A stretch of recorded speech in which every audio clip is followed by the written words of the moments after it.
This is Goshen TV, broadcasting independently from Port Harcourt, South Nigeria. Wow! I've got an amazing information for you. Goshen TV is here for you. We will get to watch special programs like Pandora Box, Stars, News Digest, Just Us, Comedy, and many more. To enjoy our exciting, informative, and educative programs, follow us on all our social media platforms, Twitter, Facebook, YouTube, and Instagram. And don't forget to turn on the notification button and subscribe to our YouTube channel to get our latest video. I am Baby Sunshine with a smile. I'll see you on our next video. Oh, sorry, I forgot. For more information, call the numbers on your screen. Bye.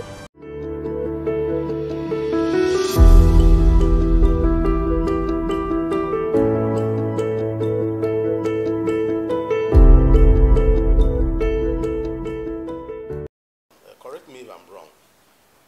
It does appear as if this crisis between the governor and Wike started after the governor visited the Songhai farm, which Wike did not. It was started by Amechi. Wike never wanted to do anything with that farm, but Fubara went there. Shortly after that visit, the problem started. Am I right? I can't put a finger on it. I can't say where this problem started. The only thing I can vividly say was that on the 30th of October, there was an attempt to impeach the governor. That was the genesis of this whole thing. I can't say what the problem is, and I was like 2 days as a member of the cabinet. I was just appointed commissioner on the Friday, which is like 27th. That was my first outing in the State Executive Council, and then on Monday, which was 30th, and then there was trouble. So I do not have any fact. The governor has not said expressly that this is a problem, but a lot of people are alluding quite a lot to it. Some would say it started from here. Not one person can see it truly. It's like the case of the elephant. Some people say the elephant has a tusk. Some say it has a fat leg. A lot of people are trying to describe it. I'm not able to. Okay, but from what you have seen, you're a member of the cabinet. Yes. You are from the governor's place. Yes. You are a commissioner. Yes. What really do you suspect? Maybe not what you know, but what do you suspect to have been the cause of this problem? No, if I use the language of the governor, you say it's a family fight. It's an internal fight. He's not able to put a finger to say, look, this is where this problem is. I'm not also able to say that this is a problem. Yeah, but this internal fight, this family fight, has claimed lives. It's power struggle. Even in heaven, there was power struggle. That's why Satan was thrown down. Lucifer was thrown down from heaven. So what power are they struggling for? The control of the power of the state. The governor is the governor, yeah. But there's an attempt to undermine the governor. Like you said yesterday, he's the one governor that has been so badly abused, you know, and he's been swallowing quite a lot of things because we need to move on as a state. The opposition, again, Tony Okocha and the other members of the APC, have accused the governor of exporting militants from the creeks to come and cause commotion in Port Harcourt. Let him show proof now. Let him show proof. It's one thing to allege. Another thing is for you to show proof. How? The governor is not into thuggery. If there's anybody that's into thuggery, we'll know. The governor is not, is too gentlemanly to think about exporting. Where does he have a reservoir where he has thugs? Importing rather, not exporting. Importing. Okay, importing. Yeah. Well, I don't know where you can import from. You must import from where you are. The governor is not cut out for all those ones. The governor, if anything, is a Christian, is a knight of St. Christopher, and I'm sure that you know his pedigree, that he's not given too much noise. He's not somebody that is too loud, and he's not. Can't even kill an ant. Maybe that's why they say he's a silent killer, because the way he's dealing with Wike now, the other day he said jungle has matured and things are happening. Dealing with Wike how? Yeah, I mean, it's pulling the rug off Wike's feet, kind of. I'm not seeing the rug. The only one seeing the rug. I don't know where Wike's legs are, that he's pulling the rugs. But he's up and doing with what he had promised Rivers people. To be very serious. He's somebody that I would wish that the opportunity would come when we sit down with him one-on-one. You discover that is a reflection of what you're seeing from a distance.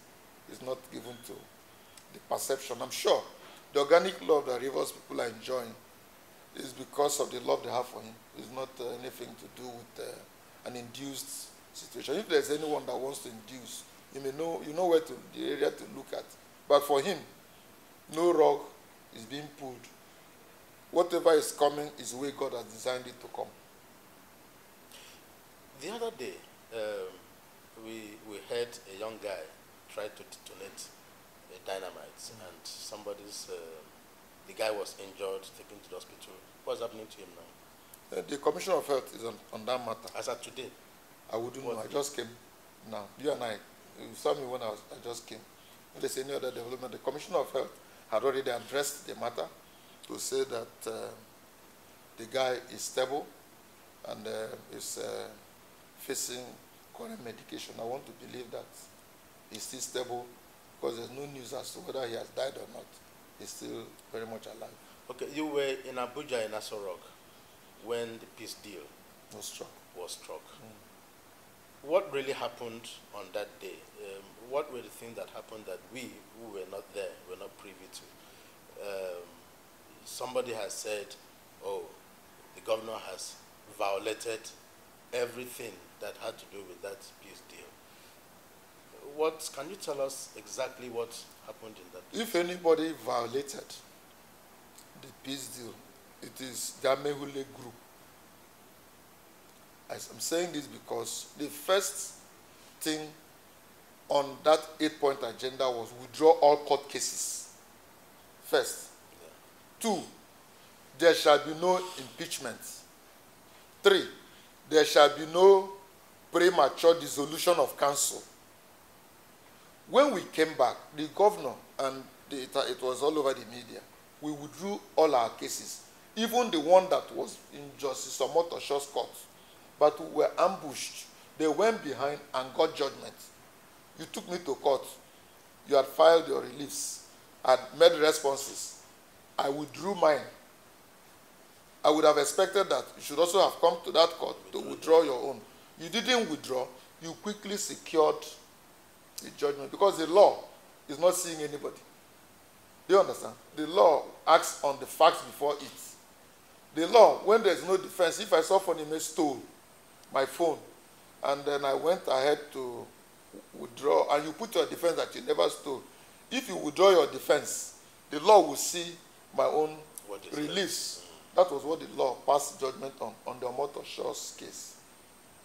The second thing they did was that as they came back, we had expected that we should have extended arms of fellowship. But everything we saw was to repeal this law, repeal the other one, repeal the other one, continue to hold sittings, override the governor, do all that and all that. Those were the things. And if anything, if you were to be making peace, I'm sure it should be a symbiotic thing. It should be something between two people, and it should be reciprocating. I give to you, you give to me. But we were giving and we never got. But we kept all our own bargain. We kept all our own bargain. So what do you think now gave the governor that energy to talk the way he has been talking, to fight the way he has been fighting? Because, I mean, before now, he kept saying he will respect the president, he will obey all the content of that agreement. Mm-hmm. And then suddenly, he now changed, started using words like jungle has matured, we'll deal with them, we'll do all of that. We had concluded, as I had already told you that we completed everything on that 8-point agenda. We withdrew our case. We didn't dissolve the local governments. What else did we not do there? We accepted the former commissioners who hitherto resigned. You are aware? They returned.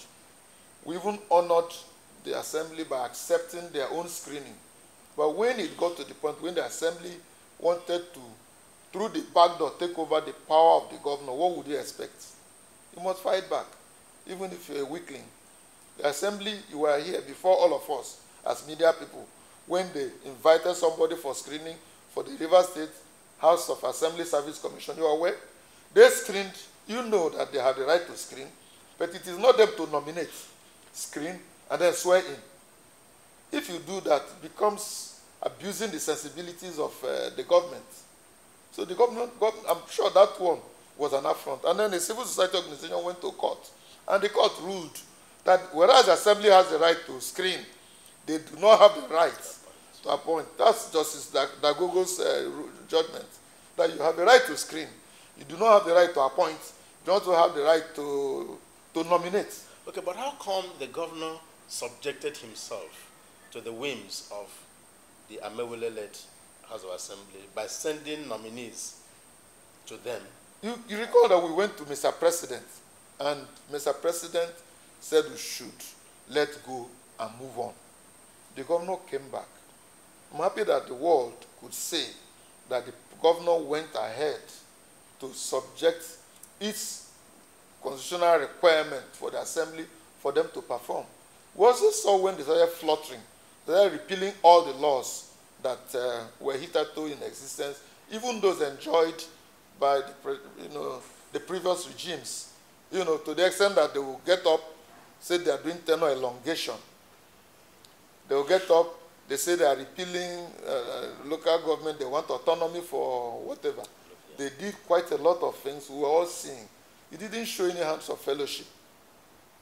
I mean, to be honest, to the reverse. So when things started happening, my people say, if water dey you for knee, begin find way. Now when you reach you for nose, now you go find way. So the water had reached a point when every normal human being will say, okay, enough is not enough. In other words, we can say that the Wike group choked the governor to the point of fighting back, or it was pushed to the wall. They never accepted that peace deal. The Wike group never accepted that peace deal. They never. If you listen to even the body language, if you listen to their principal, if you hear these utterances, you will see that there was never a time they wanted a peace deal. They said they will fight. They know that they will lose, but that they will fight. They will make the government uncomfortable. Now they're talking about, what do you call the state of emergency. You have seen how they carry grenades. Is it grenade they call it? They carry dynamites and move around. Police said nobody should protest.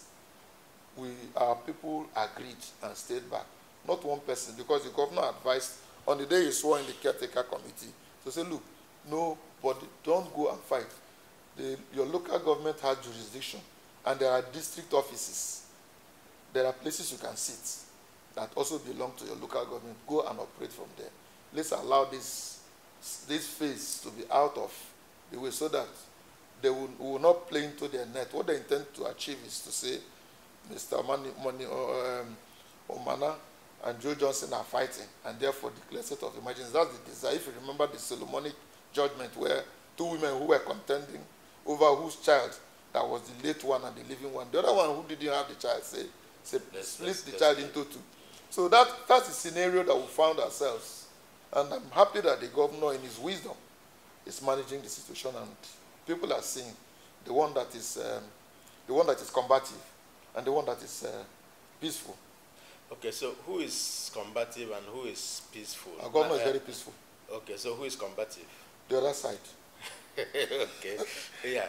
Goshen TV will offer you a platform to advertise your goods and services, as well as provide the opportunity for the coverage of your special events. To enjoy our various programs, follow us on YouTube, Instagram, Facebook, and Twitter. Goshen TV. This is The Tonic. This is a production of Goshen TV.